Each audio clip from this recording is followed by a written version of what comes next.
Cześć Boże, witam Was bardzo serdecznie na początku nowej serii wideo, serii wakacyjnej, serii o miłości.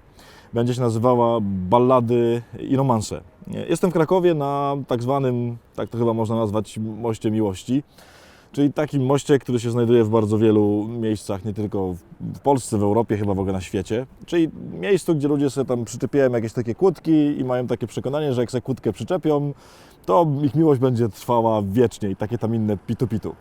Więc właśnie w takim miejscu chciałbym, żebyśmy zaczęli gadać naprawdę o miłości, o tym, czym ona jest, że ona nie jest tylko kłódką przypiętą do mostu, tylko czymś absolutnie niezwykłym i niewiarygodnym. I właśnie o tym będzie ta seria. Bardzo serdecznie zapraszam na pierwszy odcinek serii Ballady i romanse.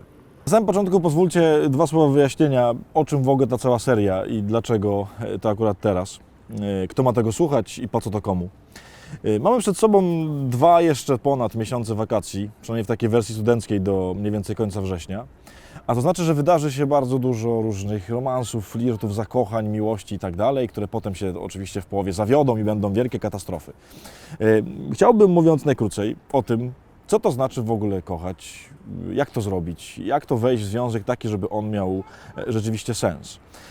To będzie taki trochę 11-odcinkowy poradnik po kolei, jakie kolejne kroki trzeba wykonać, jak to się zakochać, pierwsza randka, pierwszy pocałunek, jak się poznać, mieszkać razem, współżyć, nie współżyć, przed ślubem i tak dalej. Czyli generalnie cały ten okres od momentu, kiedy jesteśmy sami, chcemy znaleźć miłość, do momentu, kiedy w tą miłość już wchodzimy na serio, czyli w małżeństwo.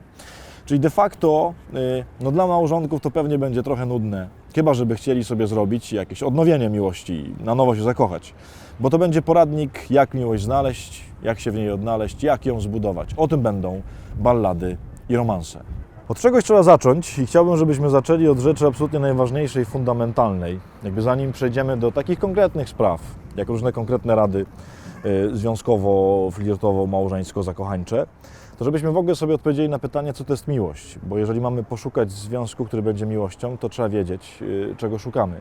Dlatego, że problem polega na tym, że bardzo wielu ludzi, jeśli w ogóle prawie nie wszyscy, myli zakochanie z miłością. Ja mam takie doświadczenie, kiedy spotykam ludzi, szczególnie już takich w takim poważnym związku, na przykład narzeczonych, którzy przychodzą umówić się do ślubu i proszą mnie o to, żebym tego ślubu im, może nie tyle udzielił, ile tam towarzyszył, kiedy będą sobie go udzielać, to lubię zadawać pytanie, a słuchajcie, co to znaczy, że wy się kochacie? Co to znaczy, że ty kochasz jego, co to znaczy, że ty kochasz ją? Ilość odpowiedzi, jaką słyszałem, i to niektórych oczywiście fajnych, ale niektórych tak absurdalnych, to jest w ogóle coś, co się w głowie nie mieści.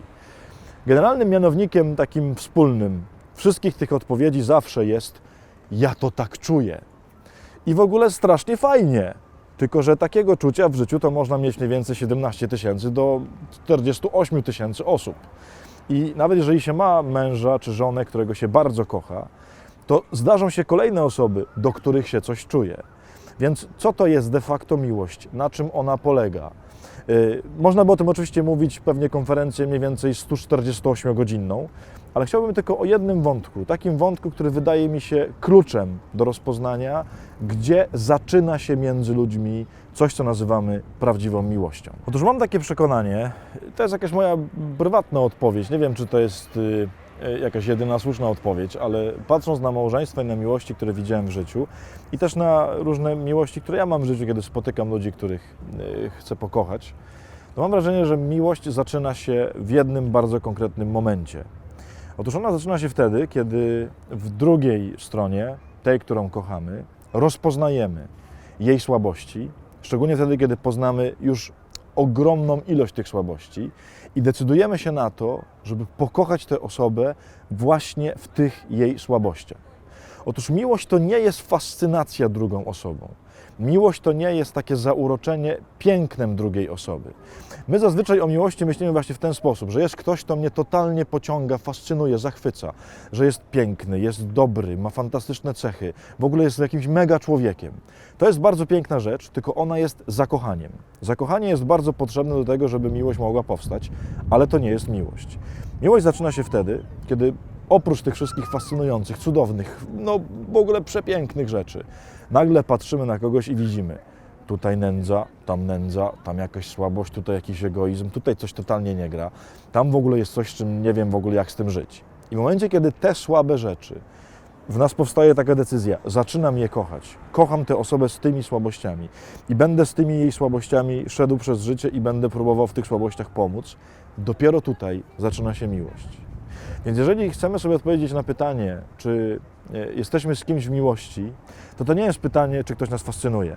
To nie jest pytanie, czy jesteśmy, nie wiem, totalnie zauroczeni jego osobą. Nie, to znaczy, że jesteśmy zakochani i strasznie fajnie.